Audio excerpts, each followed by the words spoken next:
with the subject of anxiety and depression, or really for any kind of emotional negativity that's happening, especially in these times. People have a tendency to be focusing on things that aren't the best for them, like the news or all this drama. And even though it's quite serious, we don't need to find ourselves being in a state of anxiety and just worrying constantly. So there's a lot of ways. If you haven't already, check out the 5 videos that are the steps to begin eliminating anxiety from our lives. But this is a lot of bonus content here. In coaching, you frequently hear about BreakState. And this is something in hypnosis or in NLP that's taught very frequently. And simply put, it's just something that breaks the emotional state that's happening immediately. And if I'm in a session with a client who's had something terribly traumatic happen to them, and I'm asking a question and trying to elicit emotional response because we're trying to clear these things up, so we have to elicit them, but they get into a really bad state, or we need to move on to something quickly to start erasing that. I have to perform what's called a break state. And this is usually an interruption. It can often be confusing. It can be something that is a question, just a simple question or a ridiculous question that makes them shift their mindset to something else and take their mind off of their emotions and their feelings for a moment.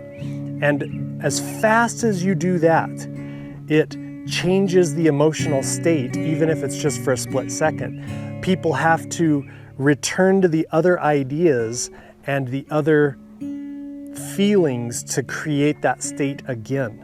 So the break state's really powerful to learn, and it doesn't matter how it happens.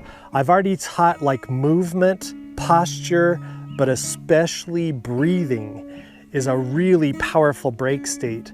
If somebody's worried and they're breathing shallowly and almost like sobbing and kind of getting tight and in a panic, if they take a moment and stretch, which is movement and posture, and they just take a big relaxed breath and let the tension sink and relax, that's a really good break state.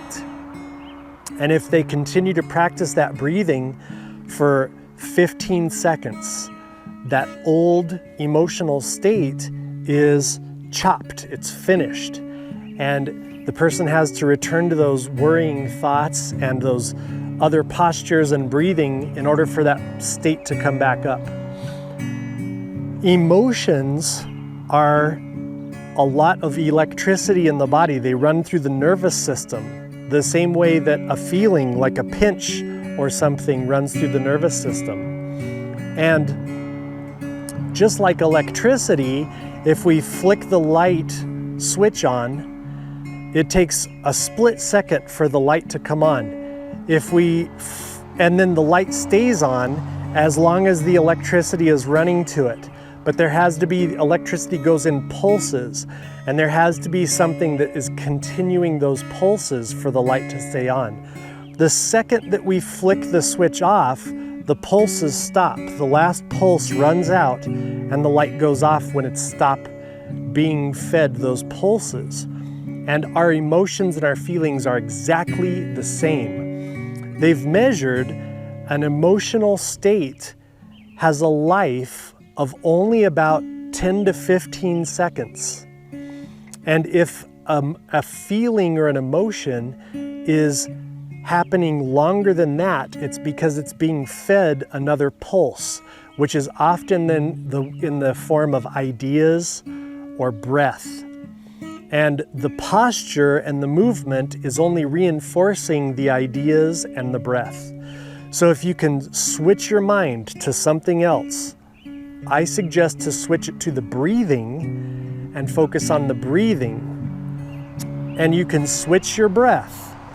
So by focusing on the breath, you can switch your emotional state that quickly. It might take 10 or 15 seconds, but then you'll start feeling relief as whatever you're focusing on, whether it's peace, relaxation, calmness, whatever good, positive emotional state you're looking for. So that's a break state. Another thing we can do as a break state is just do something ridiculous. Do a quick dance movement and jump around and just be a little ridiculous for a moment. Or one of the big questions is like, how many crickets chirp when you tell a joke? And it just shocks people. Or how many cats are in the room? What's your dog's name backwards? Confusing, unusual questions, but it's tough to ask those to yourself. You can do that to somebody else if they are experiencing an emotional negativity. But focusing on the breath and the ideas being produced is one of the biggest ones. Because a lot of the times in anxiety, people are reinforcing their anxiety by saying things like, I'm anxious, this is overwhelming, and then your unconscious mind constantly agrees no matter what's being said. So if a person says, I'm anxious, the unconscious in the background, not consciously, just in the background, it goes, okay, yeah, we're anxious. Man, I'm really overwhelmed. And in the back it goes, yes, we're overwhelmed. The thing a lot of people don't know about the conscious mind is then it will go looking for evidence that reinforces the things that it's agreeing with. So then everything will be evidence to the unconscious mind that it's overwhelmed. It'll search those things out. So in a break state, you think the opposite. This is going to end really quickly. I'll just change my breath and it'll happen quick. I'll be calm and relaxed. And in the background, the unconscious is agreeing with that instantaneously as well. And it will start searching for evidence that suddenly the anxiety stopped very quickly. You're becoming calm and relaxed. And those evidence will be searched out and found, and it works really, really well. Another thing that you hear coaches, hypnotists, therapists talk about frequently is the acronym SUDS. You'll hear trainers in NLP, we talk about what are the SUDS. And SUDS, S-U-D-S, is Subjective Units of Distress Scale, S-U-D-S. And distress or discomfort. And basically all that is, it's very simple. It's a scale of 1 to 10. So if I'm in a session with a client and I say, okay, so you told me you're overwhelmed and you're anxious. And they'll say, yeah, I'm overwhelmed and I'm anxious. Okay, so on a scale of 1 to 10, 1 being no anxiety whatsoever, 10 being the worst anxiety you can imagine, where would you say your anxiety is right now? Take a moment and just find your anxiety and let me know where on a scale of 1 to 10 it is right now. And they'll look around and they'll think, right now it's about a 4. Okay, so the anxiety's at a 4, yeah. And you said you're overwhelmed. So same scale, 1 to 10, what is the overwhelm like? And the person will go, it's like a 6.